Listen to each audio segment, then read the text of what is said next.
Hello hi guys. അപ്പം ഇതെൻ്റെ front തേജാണ്. അപ്പം നമ്മളിങ്ങനെ ഇന്ന് ഒരേ ഡ്രസ്സൊക്കെ ഇട്ടുകൊണ്ട് നമ്മളിന്ന് നമ്മളൊരു ചെറുക്കൻ്റെ റൈനോടെ വീട് പാലാച്ചിന് പോയാണ്. അപ്പം ബാക്കി വിശേഷങ്ങൾ ഇനി വരുന്നതായിരിക്കും. തേജുവിൻ്റെ അച്ഛനും അമ്മയ്ക്കും വേണ്ടിയിട്ട് വെയിറ്റ് ചെയ്യുക. ചാറും കൊണ്ട് ഒരു പഞ്ച്വാലിറ്റി ഇല്ല. Oh my God. ഞാനിന്ന് സാരി ഉടുക്കണമെന്നാണ് വിചാരിച്ചത്. പക്ഷെ ഒരുപാട് ദൂരം ഉള്ളതുകൊണ്ടാണ് ഇങ്ങനെ ഒരു ചുരിദാറിലോട്ട് ഇറങ്ങിയത്. പിന്നെ അതിന് മാച്ചിന് ഒരു കറുത്ത മാലയും ഇട്ട് ഒരു കറുത്ത കമ്മലും ഒക്കെ എടുത്തിട്ടിട്ട് പിന്നെ കുറച്ച് സിമ്പിളായിട്ട് രണ്ട് പൊട്ടൊക്കെ സ്റ്റോണിൻ്റെ പൊട്ടൊക്കെ എടുത്ത് വെച്ചു. പിന്നെ കുറച്ച് പുട്ടിയൊക്കെ അടിച്ച് ഒന്നേന്ന് കുറച്ച് പൗഡറും എല്ലാം എടുത്തിട്ട് അങ്ങ് റെഡിയായി പോവാനായിട്ടൊക്കെ ഇറങ്ങി ഞങ്ങൾ. അങ്ങനെ ഞങ്ങൾ പൊയ്ക്കൊണ്ടിരിക്കുകയാണ്. ഈ കാണുന്ന പാലം മെട്രോ ട്രെയിനിൻ്റെ പാലമാണ്. അതിൻ്റെ അടിയിൽ കൂടെയൊക്കെ ആയിരുന്നു യാത്ര. പിന്നെ അങ്ങനെ കുറച്ച് വരുമ്പോൾ ഞാനും ഉമ്മയും കൂടെ കണ്ണാടിയൊക്കെ വെച്ച് 5-6 ഫോട്ടോയൊക്കെ എടുത്തു. പിന്നെ കുട്ടികളും എന്തൊക്കെ കളിച്ചുകൊണ്ടിരുന്നു.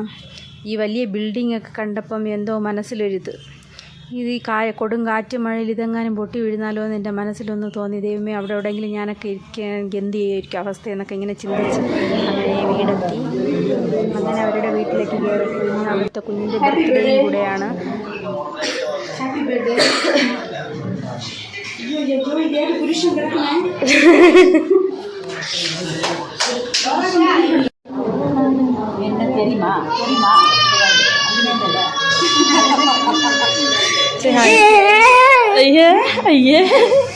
സന്തോഷിൻ്റെയും ജസ്സിൻ്റെയും ഒരുപാട് കാലത്തെ ആഗ്രഹമാണ് ഇന്നിവിടെ സഫലീകരിച്ചത്.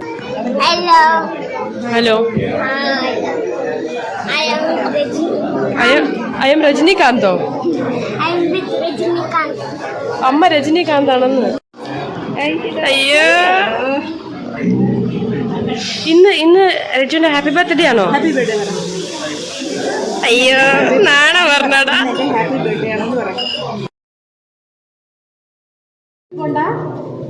ഇഷ്ടമില്ല. അവിടെ ടീച്ചറുണ്ട്, കുട്ടികളുണ്ട്, ഫ്രണ്ട്സ് ഉണ്ട്.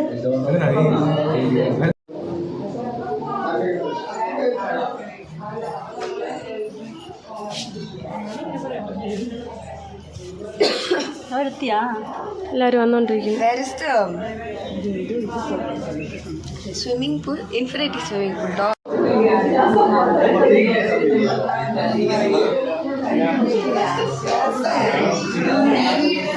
Hi Shifa.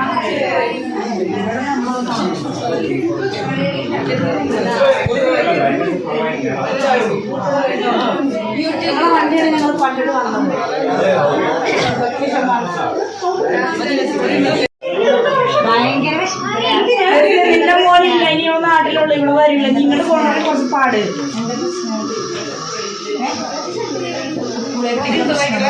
സ്കൂളിൽ പോകണ്ട, സ്കൂളിൽ പോകണമെങ്കിൽ വീട് പണി കഴിഞ്ഞ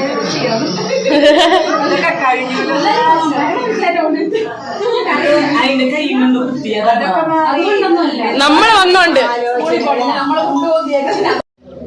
ഹായ് ഗൈസ്.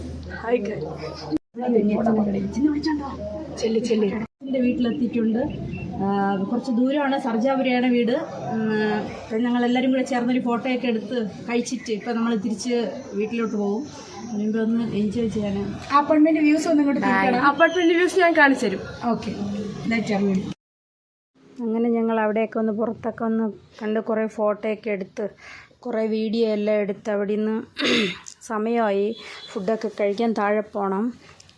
ഫസ്റ്റ് ഫ്ലോറിലാണ് ഫുഡിൻ്റെ സംവിധാനങ്ങളൊക്കെ വെച്ചിരിക്കുന്നത്. അവിടെ നിന്ന് പിന്നെ അവിടെ യാത്രയൊക്കെ പറഞ്ഞ് ജസ്സിനെ കണ്ട് ഒരു ടാറ്റ ബൈ സി യു ഒക്കെ പറഞ്ഞിട്ട് പിന്നെ ഞങ്ങൾ താഴോട്ട് പോയി ഫുഡും കഴിച്ചിട്ട് നേരെ ഇറങ്ങാനുള്ള പ്ലാനായിരുന്നു. ഇതിപ്പം ബലന്തൂർ ലേക്കിൻ്റെ അവിടെ കൂടെയായിരുന്നു ഞങ്ങളുടെ തിരിച്ചുള്ളൊരു യാത്ര. അവിടെ നിന്നൊരു ഈജിപുര എന്ന് പറയുന്ന സ്ഥലത്ത് വിവേകാനന്ദ നഗർ അവിടെ ഒരു ടെമ്പിളിൽ കയറാൻ വേണ്ടിയിട്ടാണ് ഞങ്ങൾ അടുത്ത പ്ലാൻ ഇട്ടത്. കോദണ്ഡരാമ ടെമ്പിളാണിത്. അകത്ത് കയറാൻ പറ്റിയിട്ടില്ല, നോൺ വെജ് എല്ലാം കഴിച്ചതുകൊണ്ട് ഞങ്ങൾ അകത്തൊന്നും കയറില്ല. വെറുതെ വെളിയിലൊക്കെ ഒന്ന് നിന്ന് കണ്ടിട്ട് വന്നതാണ്. പണി നടക്കുന്ന ടെമ്പിളിൽ പണി നടക്കുന്ന സമയമായിരുന്നു. വലിയ 1.8 ഫീറ്റ് എന്തോ ഇത് ഹൈറ്റ് ഉണ്ടെന്ന് അവിടെ എഴുതിയിട്ടുണ്ടായിരുന്നു.